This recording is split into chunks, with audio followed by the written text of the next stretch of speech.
En ce qui concerne l'intelligence artificielle, et pour effectivement faire maintenant vraiment le lien entre intelligence artificielle et éthique, il ne nous a évidemment pas échappé, parce que on fait partie des sujets qui ont été très largement médiatisés, que derrière l'intelligence artificielle, il y avait un certain nombre de questions qui se posaient à travers finalement un dispositif censé être capable, par exemple, d'aider à la prise de décision, voire même à qui on serait tenté de sous-traiter tout ou partie d'une décision. Donc, il y a eu des cas assez célèbres qui ont été très largement médiatisés, par exemple aux États-Unis, où, à travers la mise en place d'un logiciel qui s'appelle Compass, on pouvait prévoir quelle était la probabilité de récidive d'une personne qui passait devant le juge. Et donc, il a été découvert a posteriori, en étudiant finalement le comportement de l'algorithme, que cet algorithme était outrancièrement biaisé en défaveur des personnes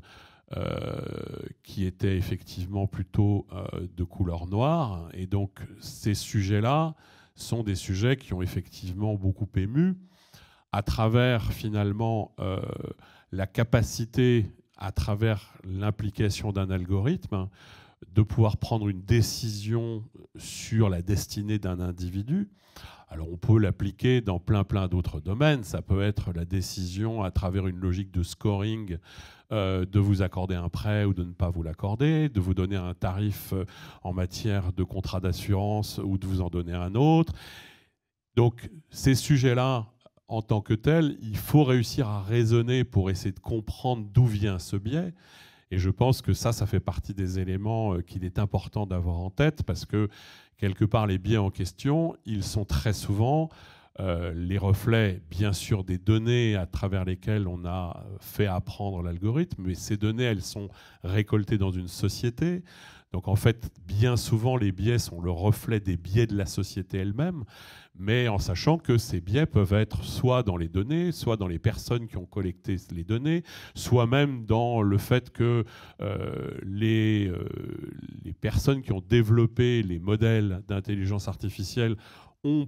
pour des raisons X, Y ou Z, et même pas de façon consciente, incorporer des biais dans leur façon de raisonner sur le plan statistique. Et donc, ces biais en tant que tels sont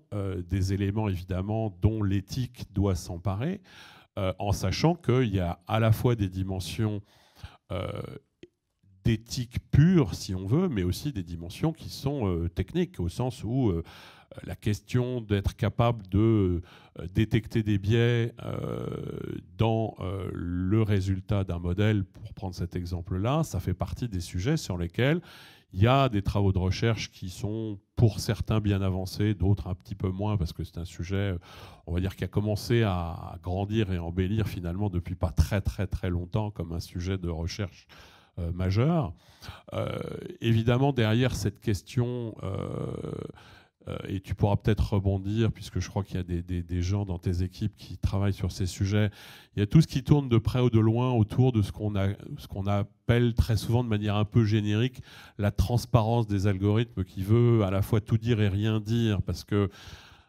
c'est pas parce qu'on met en face de nous le code d'un algorithme que pour autant il va devenir forcément transparent. Donc en fait, il y a la question de l'explicabilité. Donc est-ce que la façon dont on est capable d'expliquer l'algorithme à quelqu'un va être compréhensible, et donc c'est effectivement à travers cette explicabilité que la transparence existe, sinon elle n'existe pas vraiment.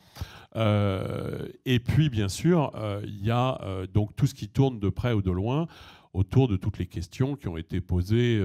fort récemment à travers APB, pour n'en citer qu'un, parce que je pense qu'il a été assez emblématique, même s'il n'y a absolument aucun rapport avec l'intelligence artificielle dans le fonctionnement d'APB en tant que tel. Le fait de ne pas comprendre pourquoi éventuellement on a été discriminé, quelle que soit la logique sous-jacente, c'est quelque chose qui évidemment a une résonance sur l'individu qui est extrêmement importante. Donc autant le biais algorithmique, si c'est simplement reconnaître des chats et des chiens, c'est pas forcément grave en tant que tel. Si on reconnaît de temps en temps des chiens qui sont des chats ou des chats qui sont des chiens, ça va pas avoir un impact majeur. Pour autant, S'il s'agit effectivement de prendre des décisions sur, je ne sais pas, aider un médecin à détecter une tumeur cancéreuse ou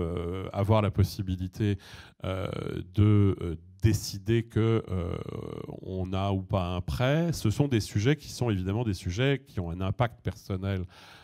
très important et donc sur lequel l'exigence va forcément être plus grande de la part de nos concitoyens.